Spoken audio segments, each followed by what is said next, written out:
इसका मतलब है कि आपको ये पता होना चाहिए कि जिस पंचायत में आप गए हैं वहाँ केसीसी पहले से कितने नए कितने बने हैं, कोई सेचुरेशन में कोई रह तो नहीं है। तो ये आपको सचिव वचिव को पहले पूछ के वो करना चाहिए तैयारी।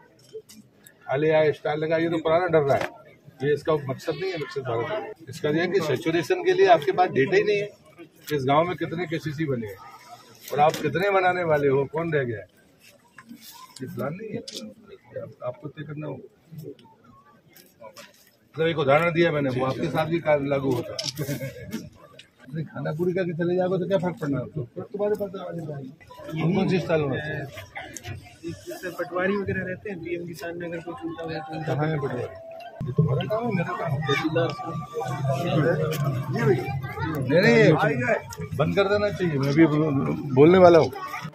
तो भैया मध्य प्रदेश के ग्रामीण विकास के अधिकारी कर्मचारी जरा देख लेवें जो वीडियो का है कि अब मंत्रालय की जिम्मेदारी संभाल रही है तेज तर्रार नेता प्रहलाद पटेल ने। मध्य प्रदेश के ग्रामीण विकास पंचायत और श्रम मंत्री प्रहलाद पटेल के तीखे तेवर पहले ही राउंड में देखने को मिले जब वे नरसिंहपुर पहुंचे थे विकसित भारत संकल्प यात्रा में, और इतने उनने अधिकारियों को जम के फटकार लगाई। इसका मतलब है कि आपको ये पता होना चाहिए कि जिस पंचायत में आप गए हैं वहाँ केसीसी पहले से कितने नए कितने बने हैं, कोई सेचुरेशन में कोई रह तो नहीं है। तो ये आपको सचिव वचिव को पहले पूछ के वो करना चाहिए तैयारी। आले आए स्टार लगा, ये तो पुराना डर रहा है, ये इसका मकसद नहीं है। विकसित भारत इसका ये है कि सेचुरेशन के लिए आपके पास डेटा ही नहीं है कि इस गाँव में कितने केसीसी बने हैं और आप कितने बनाने वाले हो, कौन रह गया है, ये प्लान नहीं है। आपको तय करना होगा। मतलब एक उदाहरण दिया मैंने, वो आपके साथ भी लागू होता है। वो तो खाना पूरी करके चले जाओगे तो क्या फर्क पड़ना है, तुम्हारे पास कौन सी स्टाइल होना चाहिए। पटवारी वगैरह रहते हैं पीएम किसान में, अगर कोई छूटा हुआ तो कहाँ है पटवारी? तुम्हारा काम है, मेरा काम है। नहीं, बंद कर देना चाहिए, मैं भी बोलने वाला हूँ। आप कहाँ हैं?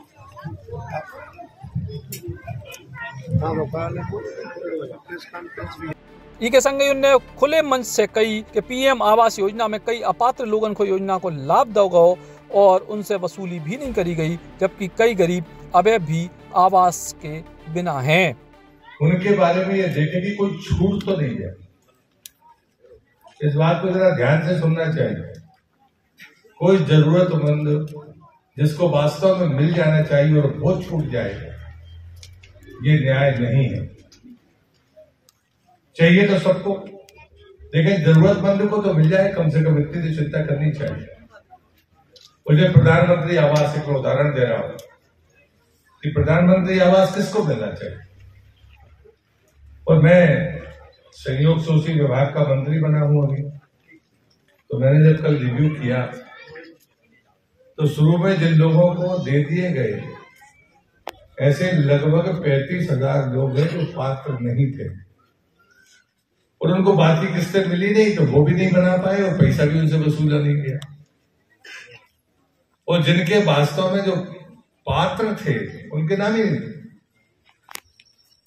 और ये किस स्तर पर हुआ है, इस पर बहस में नहीं पड़ना चाहिए। हम गांव में जब चुनाव लड़ते हैं या बाकी चीजों को देखते हैं तो हमको लगता है इसने हमको वोट दी है, इसने हमको वोट नहीं दी।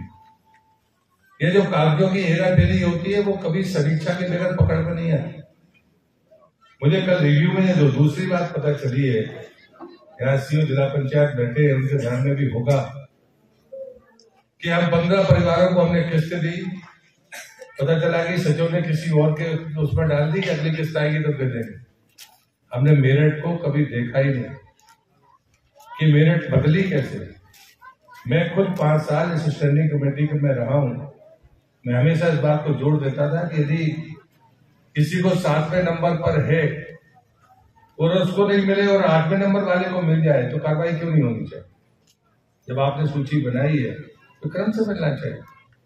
इस पर कभी जोर नहीं दिया जाता। और दुर्भाग्य से कई बार आपको लगता है कि पावर पॉलिटिक्स है, तो देखो मैंने चाहा और मैंने करा दिया और इसी के आधार पर चलवा चलता है। मुझे लगता है ये अन्याय है। और किसी भी वरिष्ठ अधिकारी को अगर ऐसी गलतियां समझ में आती है तो सुधारने की जरूरत है। उतई मीडिया ने जब पूरे मामले पे प्रहलाद पटेल से बात करी तो उनने पूरी बात को संभाले और बोले कि जो एक संवाद હતો और संवाद एक प्रक्रिया को हिस्सा होता है। विकसित भारत संकल्प यात्रा में आज आप शामिल भी हुए थे, अधिकारियों को जमकर फटकार भी लगाई है। नहीं, फटकार नहीं है, हमें विमर्श करना होगा।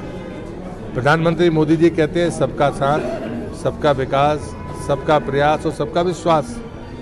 तो जो ब्यूरोक्रेसी के कर्मचारी और अधिकारी हैं और जनप्रतिनिधि हैं, उन दोनों को मिलकर आम जरूरतमंद को समय सीमा के भीतर उसको लाभ दिलवाने की गारंटी देनी होगी। ये मोदी की गारंटी है, जो गारंटी की गारंटी है। और इसलिए अगर उन्होंने ये तय किया है कि प्रधानमंत्री आवास का कोई पात्र व्यक्ति ना रह जाए या उज्ज्वला का ना रह जाए, अब शौचालय का तो संकट नहीं है, जब भी मिलेगा तो वो अपने आप मिल जाता है। तो मुझे लगता है कि जो जरूरत की चीज़ें हैं, केसीसी है, तो दरवाजे पर ना जाना पड़े और बिना मांगे उसके गांव में उसे मिल जाए। ये विकसित भारत यात्रा सरकारी यात्रा नहीं है, ये समाधान की यात्रा है, ये मोदी जी के संकल्प की यात्रा है और गारंटी की यात्रा है। और मुझे लगता है इस लक्ष्य को प्राप्त करने के लिए हम सब मिलकर काम करेंगे, इसलिए बारीकियों पर चर्चा करना ये जरूरी है। प्रहलाद पटेल की गिनती हमेशा से तेज तर्रार राजनेताओं में होते हैं।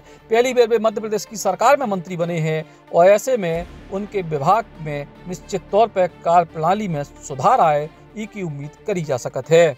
Eklavya University Damoh will guide you towards a bright future. 28 acres of lush green campus, largest campus of Bundelkhand, experienced and dedicated faculty. 50 future-ready courses taught in 12 different schools, separate courts and ground for sport, fully equipped lab and workshop, safe and fully equipped separate hostel.